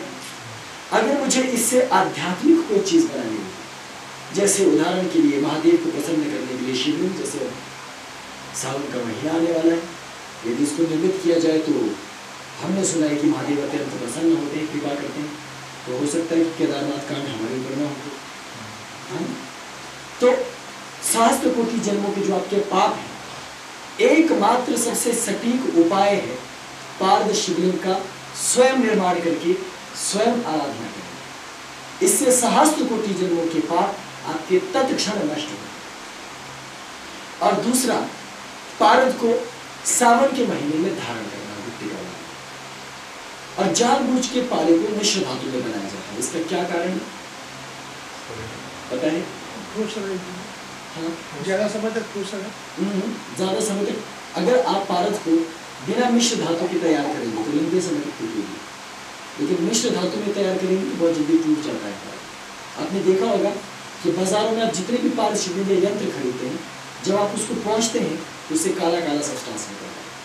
पारद छिड़कने को रखिए, उसकी पूजा कीजिए, फिर उसको एक साफ सफ़ेद टॉवल से रगड़ दीजिए। देखिए जब तक आप रगड़ते रहेंगे पारद चमकता रहेगा और उसके ऊपर काला काला तत्व निकलता रहेगा। कोई भी व्यक्ति आपको ये बात नहीं बताता कि मिश्र धातु से भिड़ लेते, वो कहता है ये पारद। पारद से कभी भी काले रंग का सब्सटेंस नहीं निकलता। आपने देखा कि अभी पात्रों में यहाँ रखा गया है तो इसका जो काला सब्सटेंस है उसके ऊपर तैर रहा है, वो उसमें मिश्रित नहीं हो रहा है। हम चाहे तो उसको ऊपर से साफ कर सकते हैं, ये उसके अंदर नहीं होगा। तो ठीक वैसे ही कोई भी काला पदार्थ पारद के अंदर मिश्रित नहीं होगा, वो ऊपर ही रहेगा। लेकिन जब इसमें मिश्र धातु हो जाती है फिर पारद धीरे धीरे टूटता रहता है, टूटता रहता है। इसलिए जब आप बाजार से पारा खरीदते हैं तो उसको सीधा आचमन मत किया। हालांकि आप आचमन करते हैं तो उससे खतरा इसलिए नहीं होता क्योंकि पारा भारी होने के कारण एक किनारे पर उसके लघुकण चले जाते हैं, तो आप सिर्फ शुद्ध स्वर लेते हैं, पारा आपके हाथ में नहीं आता। लेकिन देखिए वो कभी आता है, आमतौर पर पारा एकदम अल्प मात्रा में जाने पर आपको नुकसान भी पहुँचाता है। लेकिन जब उसकी मात्रा थोड़ी हानिकारक हो जाए या कहीं आपकी किडनी में आ जाए तो आपको मालूम है कि आपकी किडनी तुरंत जवाब दे सकती है, इसलिए बच के रहना चाहिए। तो रक्त में तो इसकी मात्रा बिल्कुल नहीं जानी चाहिए, तो बहुत ज़्यादा हानिकारक होता है। हालांकि हमारे रक्त में परमात्मा ने पहले से पार रखा हुआ है, बहुत सीमित शिक्षण उसकी मात्रा होती है। और हमारी जो सिद्धों की चिकित्सा है, हम पारद भस्म तैयार करते हैं, जो आपके भविष्य में जब आयुर्वेद की शिविर लगेगी उस दौरान आपको पारद भस्म बनाने सिखाई जाएगी। वो पारद भस्म बनने के पश्चात उसका परीक्षण होता है कि क्या इसमें अब विषैले तत्व तो नहीं रहे। जब उनका भली प्रकार परीक्षण हो जाता है तत्पश्चात उसका सेवन किया जाता है अनेक बीमारियों के नाश के लिए। तो पारद को जब भी आपने इसके संस्कार करने हैं तो सबसे पहले आपने औषधियों में खनन करना है। अब मैंने आपको बता दिया कि आपने किस चीज़ के लिए करना है। अध्यात्म के लिए अलग तरह से संस्कार होगा, भौतिक इच्छाओं के लिए अलग तरह से संस्कार होगा। तो इसके आपको क्रम भेद पता होना चाहिए कि आपको किस चीज़ के लिए क्या करना है। अब समस्या क्या है कि किस औषधि के रस में उसको घोटा जाए और किस औषधि के रस में उसको रखा जाए, इसकी कुछ नहीं है, ठीक है ना। वो मैं आपको बताना शुरू कर रहा हूँ। पाली की सबसे फेमस जो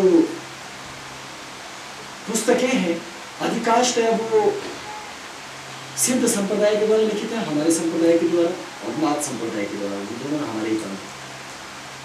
सिद्ध पंथ और नाथ पंथ में एक ही अंतर है कि नाथ पंथ ने उसे देशज भाषा में लिख दिया, हमने उसे संस्कृत में ही रखा। लेकिन एक उदाहरण है छोटा सा जो मैं भी बता भी रहा था कि छोटा सा उदाहरण है तोरस, गंधक, मोरस पारा, इंदो बीज, नाग बेचारा, नाग मार नागिन को दीजिए, इस बीच ढेर सा कंचन इकट्ठा कर लीजिए। इस तरह की बहुत सारी लोकोक्तियां, मुहावरे आपको नाथ संप्रदाय में मिलेंगे। ये सिर्फ और सिर्फ नाथ संप्रदाय है और नाथ संप्रदाय से ही ये आगे बढ़े। नाथों की सिवाय इस पूरे देश में किसी ने इतना कष्ट नहीं किया जाएगा कि इसका आखिर अर्थ क्या है, इसका आखिर रहस्य क्या है।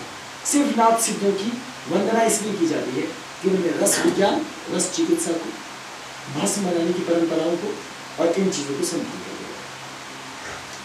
प्रश्न ये है कि नाग क्या है। नाग धातु भी है, नाग औषधि भी है और नाग के बहुत सारे सीक्रेट्स। प्रथम हमारे कौराचार और हमारे संप्रदाय में सर्वप्रथम नाग का ही संकोच दिया जाता है पारद को रखने के लिए। अभी हमने पारद यहाँ रखा है क्योंकि पूजन के स्थान पर। अब जब आपकी दीक्षा होगी उसके पश्चात हम समझाएंगे उसको रस के भीतर रखेंगे। इस पात्र में हम रस भरेंगे। तो किसका रस भरेंगे? नाग का रस। मेरे पास एक बूटी है, इसको हम नाग आलू कहते हैं स्थानीय भाषा में, इसलिए क्योंकि इसके ऊपर नाग जैसा, सांपू जैसा चकता बना होता है। दिख रहा है आपको? इसे गौर से देखिए।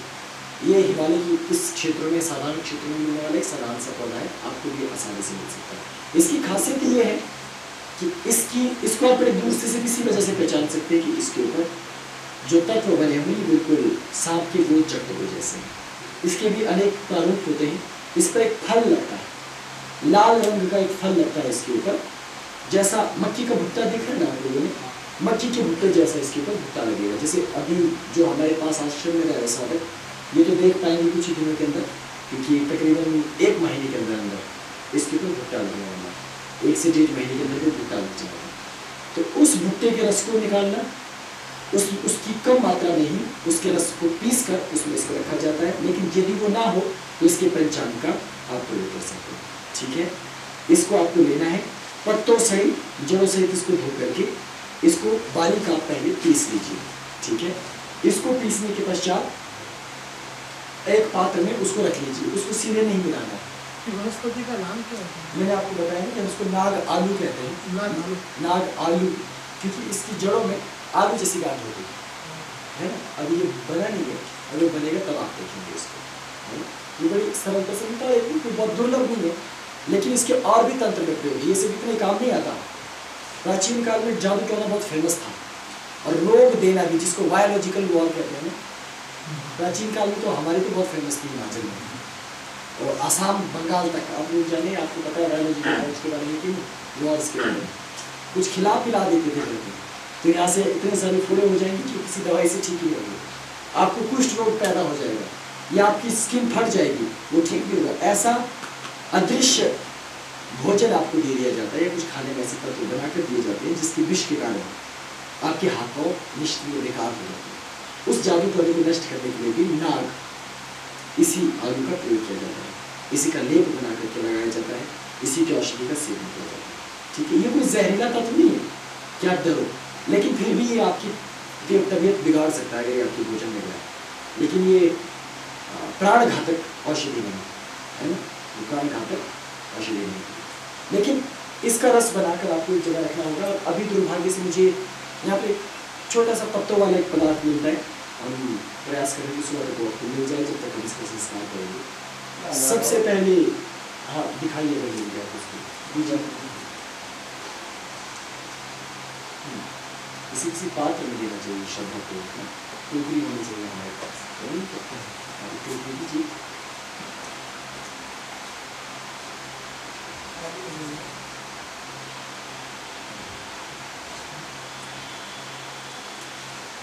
फूल वाले पात्र में थोड़ा सा रखना दे दीजिए, दे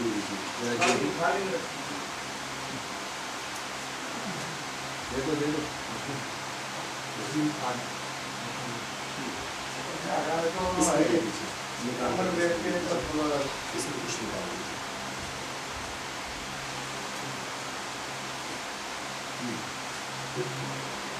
और ये जो औषधि है, ये जैसा आप कह रहे थे कि शोधन करना, मतलब इसकी सफाई करनी पानी की, उसके काम आता है। क्यों? क्योंकि आप लोग तो आधुनिक विज्ञान का प्रयोग करके एसिड का प्रयोग भी कर सकते हो, एसिड्स की कुछ मात्रा से वो साफ होने लगता है। और ये अमरबेल है ना, और अमरबेल और ये पत्ता आप देख रहे हैं, ये क्योंकि हम लोग सिट्रिक एसिड का इस्तेमाल नहीं करते।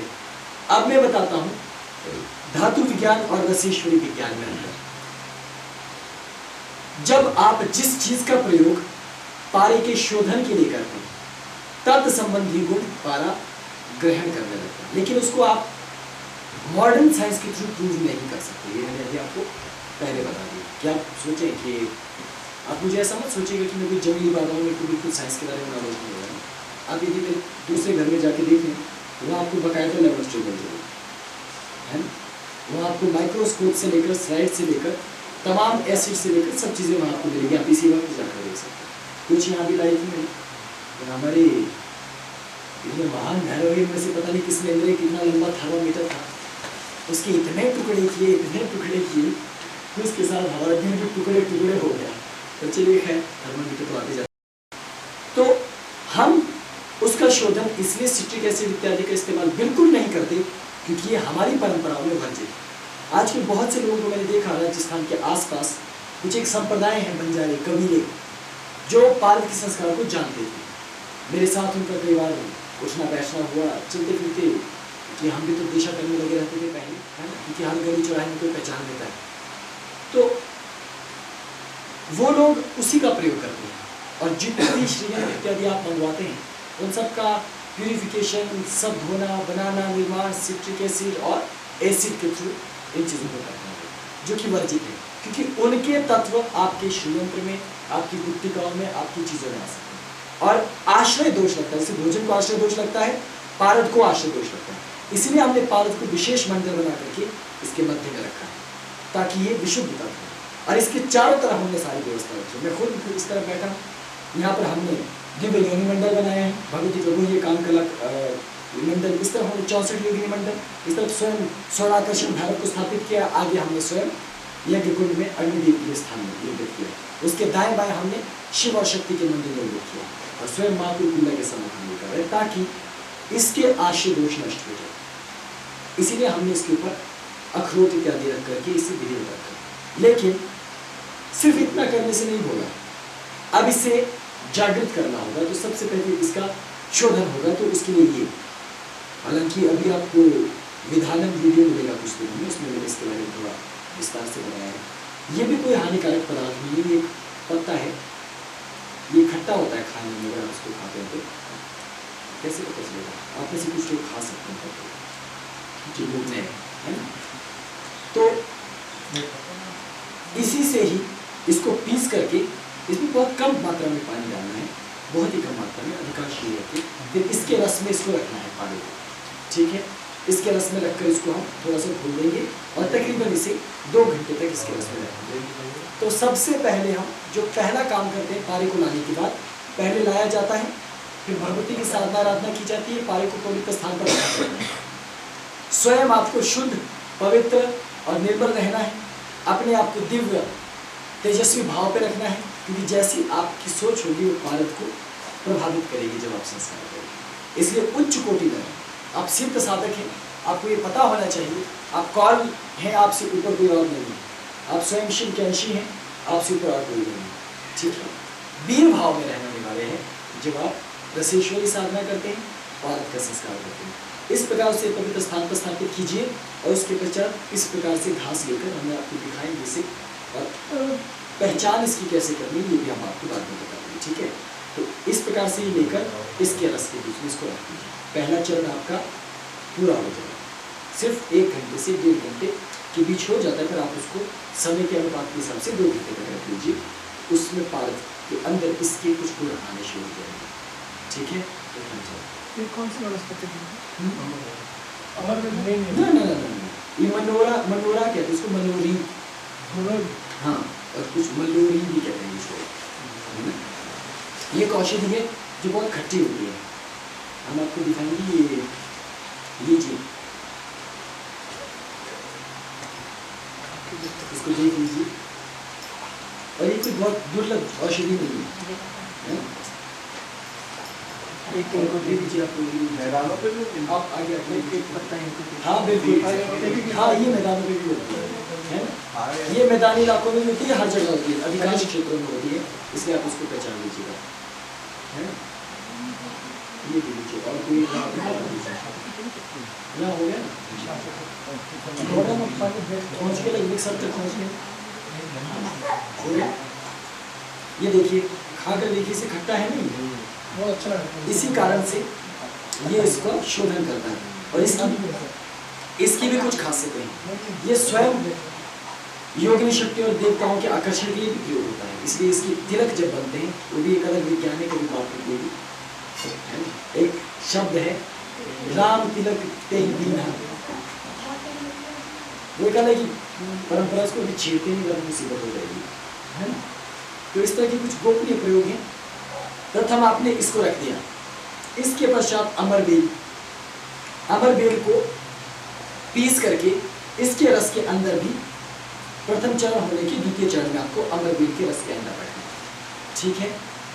अमरबेल के अंदर रखने से पारा अब तैयार हो जाता है इस चीज के लिए कि अब आपने पारे का क्या करना है। पहली बार आपने उसको सिर्फ साफ किया और उसके कुछ मलों को दूषित किया, दूषित मलों को साफ किया जो हमारे जानने में नहीं आने वाले, और उसके पश्चात आपने इसको डाल दिया। इसको डालने से वो न्यूट्रल हो जाएगा, शिव और शक्ति का बैलेंस उस तरह के भीतर आ जाएगा अमरबेल के अंदर डालने से। अब ये 2 जब आपके हो जाएंगे, उसके बाद आप इसमें डालेंगे, है ना। नारगाड़ू जो आपके पास है, इसके रस में आप उसको रखेंगे। इसको आप तकरीबन इसके अंदर 6 घंटे तक रखेंगे। 5 से 6 घंटे तक। अमरवीर के रास्ते में इसी 1 से 2 घंटे की इसकी इतनी यूज है। हाँ, लेकिन इस पर आपको 5 से 6 घंटे इसको रखना होगा, ठीक है। इसको रखने से इसमें शिव और शक्ति तत्व दोनों में स्पंदन होता है, बढ़ते हैं उसके अंदर। जो पारे की सहज वृत्ति होती है, जितना उसमें प्रकृति ने गुण निर्धारित किए होते हैं, उसमें एकाएक दुगने तत्व पर आ जाते हैं। इसीलिए कहते हैं नाग मार नागिन को दीजिए। तो नागिन कौन है? पारा है ना, ये नागिन है। तो नाग मार, ये नाग है, इसको मारना है, कुचलना है, और फिर उसका रस बना के नागिन को देना है। नागिन को इसलिए है क्योंकि अगर गलती से उसको खा गया कुछ हो गया तो वो हमारा परम धाम का यात्रा सुनिश्चित कर सकते हैं, इसलिए उससे हमें बचना है। तो इसके रस में हमने उसको डाल देना, तो ये परंपरा हो जाएगी। इतना होने के बाद अब आपका पारक तैयार है ठोस करने के लिए। इससे पहले आप कभी भी पानी को ठोस नहीं करेंगे। आगे बात समझिए, क्योंकि हमने तो उसको केमिकली ठोस करना है, मिश्र धातु बनाएंगे। तो अब मिश्र धातु का भी पवित्रीकरण होता है। जैसे बहुत सारी धातु से उसका मिश्रण होता है, लेकिन हम आपको कल एक बार धातु दिखाएंगे लाते, जिससे हम उसको सरलता से मिश्रित करें। इसीलिए 2 अलग अलग पात्रों में उसको गर्म किया जाता है। हालांकि आप एक ही पात्र में दोनों को गर्म कर सकते हैं, क्योंकि दोनों धातुएं हैं, दोनों पिघल जाएंगी और मिश्रित भी हो जाएंगी। लेकिन नहीं, उससे धातु के अंदर का मल रहता है, और वो जो शिव तत्व जो आपने पारग में तो स्थापित किया, लेकिन दूसरी धातु में वो स्थापित नहीं किया। इसलिए जब आपने मिश्र धातु तैयार की तो जितने इसके गुण बने थे वो शून्य हो गए। ऐसा प्राचीन काल में बहुत सारे रसायनों के साथ हुआ। उन्होंने क्या किया, भारत से पारद ले गए संस्कार करवा करके, एक बोतल में वो ले गए और कहा कि दूसरी धातु कौन ले जाएगा यहाँ से उठा के।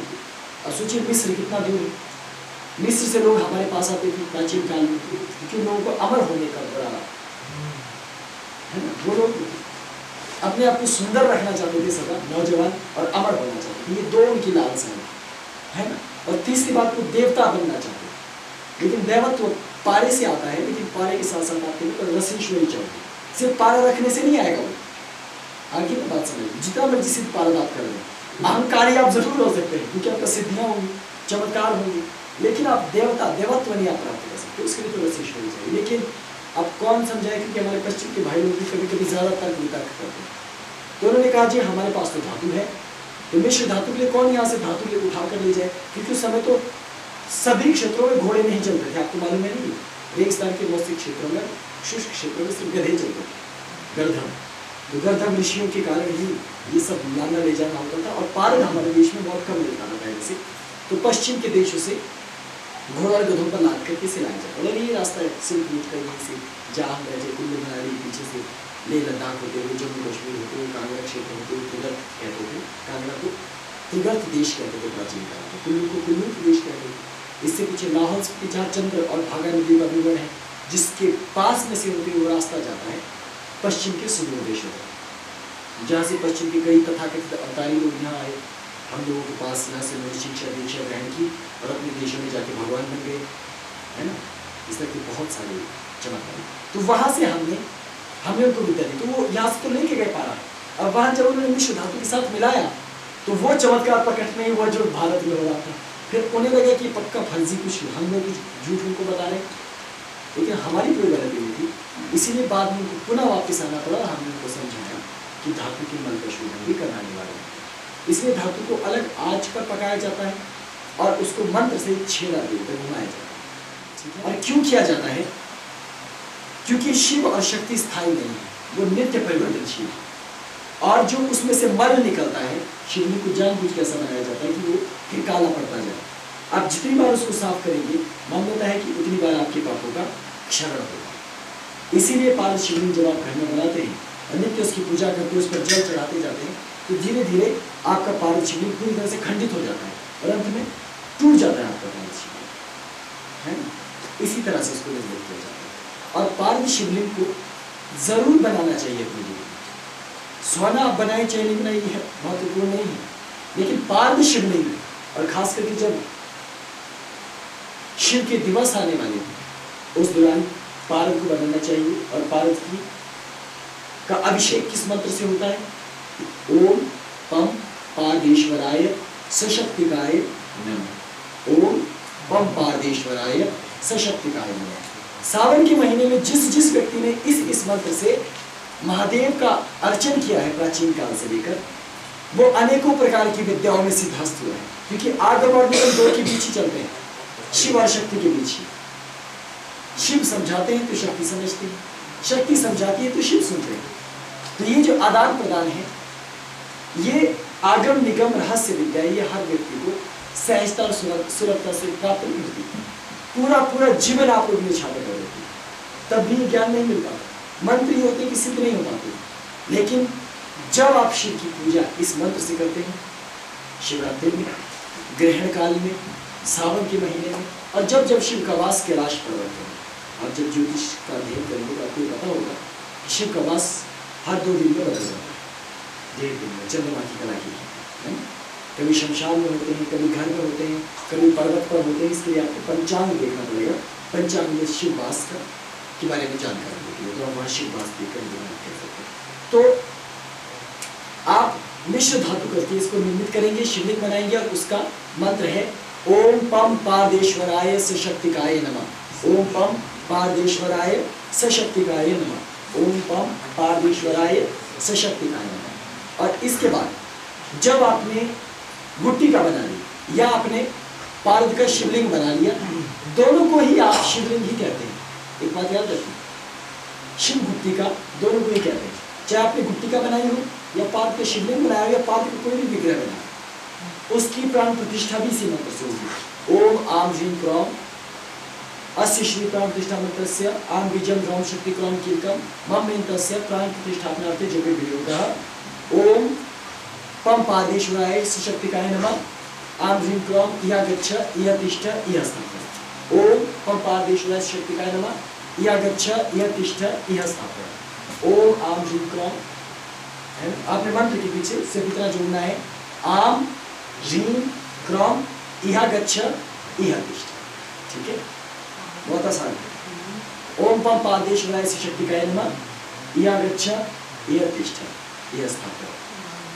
मतलब उनका आह्वान करके उसके भीतर आपने स्थापन करना। आपने चाहे गुट्टिका बनाई हो, चाहे आपने पारद का कोई और ही बनाया जी।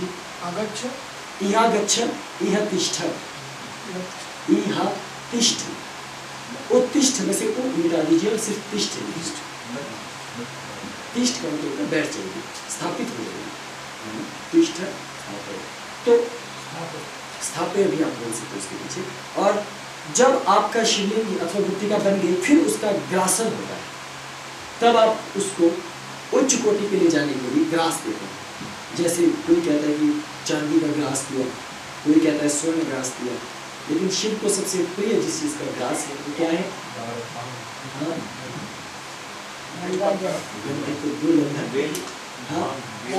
स्वर्ण ग्रास ये तो बेवकूफी है। जो उपलब्ध साहित्य, मैंने भी बाजार में जो उपलब्ध साहित्य पर नजर घुमाई, ये जानकर हैरानी हुई कि सब ने 2 चीजों को प्रदान कर दिए, एक स्वर्ण को और एक हीरक को। हीरक ग्रास और स्वर्ण ग्रास, इससे ऊपर तो बेचारों की क्षमता ही नहीं सोचने। सबसे प्रिय जो शिव को ग्रास होता है, शिवलिंग को या गुट्टिका को, वो होता है नाग तांबा का ग्रास।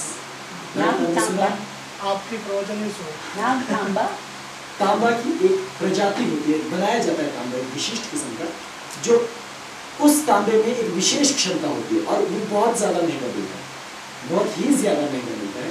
तो जो भी मूर्तियां बनती है, जैसे भगवती का हमने रथ बनाया है, इसमें जो भगवती का प्रमुख चेहरा है, उसके बीच में सिर्फ इतनी कम मात्रा हमने डाली रगड़ करके, वो भी अपने पास था नहीं, तो हमने किसी और व्यक्ति के पास जाकर के बड़ी मेहनतें करके, मांग करके, है ना, सिर्फ रगड़वा करके थोड़ा सा डाल। नाग तांबा एक दुर्लभ धातु है इस पृथ्वी पर। पारद की जैसी ही जो दूसरी धातु है वो नाग तांबा है। नाग तांबा से कौलाचार की बहुत सारी चीजें बनती थी, हमारे ढोल नगाड़े से लेकर बजाने वाली चीज से लेकर पूजा पाठ कर्मकांड की चीजें। और तंत्र का एक गोपनीय प्रयोग होता है जिसमें पंचवीर उपासना होता है। 5 वीर बनाए जाते हैं धातु के लिए, छोटे छोटे, उसमें एक लगड़ा होता है, एक गरुड़ होता है, इस तरह से 5 होते हैं। प्राचीन काल में कौतुक विद्या के लिए हम उसका प्रयोग करते हैं। तो उन 5 वीरों को सिद्ध करने के बाद उसकी प्रतिमा का निर्माण नाग तांबा से होता है। जल भंगुरा से उसकी प्रतिष्ठा होती है। तो जैसे मान लीजिए आपने अपने घर के अलमारी में कोई पुस्तक रखी है, अब आप तो यहाँ बैठे हैं, आपका घर बहुत दूर है, अचानक उसकी जरूरत पड़ गई तो आप उनको कहोगे, क्योंकि आपने अपने बैग में 5 मिनट के रखे हैं, उनको खोलोगे बैग में से, टेबल पर रखोगे अपने सामने और उनको कहोगे देखो भाई उस टेबल पर रखो, क्योंकि अकल ज़्यादा होती नहीं है, उसे उतना ही करते हैं रोबोट के जैसे जितना आपने उनको समझाया। तो आप कहते हैं भाई वो चीज़ वहाँ से लेकर आनी, तो वो उस चीज़ को लेकर आते हैं। तो इस तरह के गोपनीय प्रयोग हैं जिनके बारे में तो हमने नहीं बता रहा, लेकिन इनका विवरण हमारे संप्रदायों में भविष्य में जब इसकी बात होगी तब हम इसके तथ्य के बारे में बताएंगे। इनको 5 वीर कहा जाता है, तो उनकी सिद्धि इस तरह से की जाती है। तो उनकी भी जो निर्माण की प्रक्रिया है उसमें नाग तांबा अहम। और सबसे बड़ी बात कि जो वायुयान है प्राचीन काल की, उन सभी का निर्माण नाग तांबा से ही होता है और कोई भी धातु नहीं है जिससे उसका निर्माण होता है। सिर्फ एकमात्र धातु जिससे उसका निर्माण होता है वो नाग तांबा। लेकिन नाग तांबा के कुछ ऐसे गुण हैं जिसके बारे में आप नहीं जानते, तो कभी भविष्य में मैं बताऊंगा। पारद के समान है, पारद से हमारे यान उड़ा करते थे क्योंकि पारा उसका प्रमुख ईंधन हुआ करता है, उसी से सब ऊर्जा उसको प्राप्त होती है। लेकिन उसकी जो आकृति निर्माण है वो सारा का सारा नाग तांबा, तांबे और अन्य धातु का मिश्रण बनाया जाता था, लेकिन उसमें नाग तांबा को प्रमुख अवयव के तौर पर डाला जाता था। तो इस पृथ्वी पर सबसे बड़ा ग्रास, किसी भी गुट्टिका को, किसी भी तत्व को, किसी भी शिवलिंग को, किसी भी पार्थ की आकृति को जब आप ग्रास देते हैं, सर्वोच्च ग्रास इस पृथ्वी का नाग तांबा का ग्रास, उसके सामने 1000 हीरक ग्रास भी गलत है। इसलिए नाग तांबा क्या होता है ये जानने की कोशिश करनी चाहिए, उसे प्राप्त करने की कोशिश करनी चाहिए और अपने पास रखना चाहिए। तो मैं आपको बता रहा था कि जब आपकी शिवलिंग इत्यादि निर्मित हो जाते हैं कि उनका ग्रासन होता है, तो ग्रासन में आप धातु के ग्रास देते हैं। क्यों? ताकि उसके अंदर जो, अगर जिस समय आपने धातु बनाई है या आपने मिश्रण तैयार किया, तो मिश्रण बनाते समय भी फिर दोष आएगा, क्योंकि आपने भट्टी पर बनाया, पता नहीं भट्टी किस तरह से बनी हुई है, भट्टी का पवित्रीकरण हुआ है कि नहीं, आपने उसका शोधन किया है कि नहीं, उसमें गोबर अच्छी गाय का है नहीं, क्योंकि हर किसी गाय का तो होता नहीं, देसी नस्ल की गाय चाहिए, छोटे कद की गाय चाहिए। इस प्रकार से पारद विज्ञान एक बहुत जटिल कर देता है, आपको एक एक चीज़ को बहुत बारीकी से देखना होता है विशेष कर, तब जाके गुप्तिका बनाएंगे। हम लोग प्रयास करेंगे कि आपको गुप्तिकाएँ और शिवलिंग इत्यादि निर्माण करके आपको बताया जाए और आप लोग उसको विविध करके खुद देख सकें, ताकि आप उनको बना सकें। फिर उसकी चरणबद्ध तरीके से ग्रासन इत्यादि संपन्न कर उसे अपने पास रखने के लिए उसे तैयार कर सकें, ताकि कुछ समय आप स्वयं स्वनिर्मित पारद गुप्तिका को ध्यान करके देखें। इससे क्या प्रभाव होगा? जब आपके ऊपर वो पारद सही तरीके से प्रभाव दिखाना शुरू करेगा आपकी साधना के साथ साथ, तभी हम आपको द्वितीय चरण में उसका रहस्य मालूम। क्योंकि मैंने आपको पहले बताया कि शास्त्र कहता है कि रस विद्या हर एक व्यक्ति के लिए नहीं है और हर एक व्यक्ति उसमें सफल नहीं हो पाता, इसलिए बहुत सारे लोगों की जिंदगी बर्बाद हो चुकी है कार्य के चक्कर में। लेकिन फिर भी क्योंकि हम स्वयं माँ जगत जननी कुलकुला ऋषि चरणों में हैं, जो चमत्कारों के लिए विख्यात हैं संत ब्रह्मांडी, तो मैं आशा करता हूँ कि आप में से कोई भी ऐसा व्यक्ति न बचे जो अगले चरण को ना प्राप्त कर सके। आप लोगों में वो क्षमता आए, आप लोगों में वो बल आए, आप लोग उस तत्व को जान सके कैसे भारत का अगला संस्कार हो सकता है। तो ये मैंने आपको अति संक्षिप्त, क्योंकि मेरे पास समय नहीं है आज, और बताना जरूरी भी है क्योंकि फिर समय और कम हो जाएगा हमारे पास। तो आज के लिए जो मैं आपको बताना चाहता था कि इतने में अति सूक्ष्म, इसको आप समझिएगा कि जितना पारद विज्ञान या पारद के बारे में मुझे कहना चाहिए था उसमें से मैंने 1% कहा। देखिए हमें अगर हम विस्तार में जाएंगे तो ये सब छूट जाएगा। तो अभी हमारे पास समय कम है, तो अब हम इसके द्वितीय चरण पर चलेंगे। अब हम संपन्न करेंगे रसेश्वरी माता का दीक्षा। ठीक है, आप लोग तैयार हो जाइए। आप लोगों के पास 5 मिनट है, अपने पास सामान तैयार कर लीजिए, ताज़ा पानी भर लीजिए, अपने पास फूल अक्षत रख लीजिए।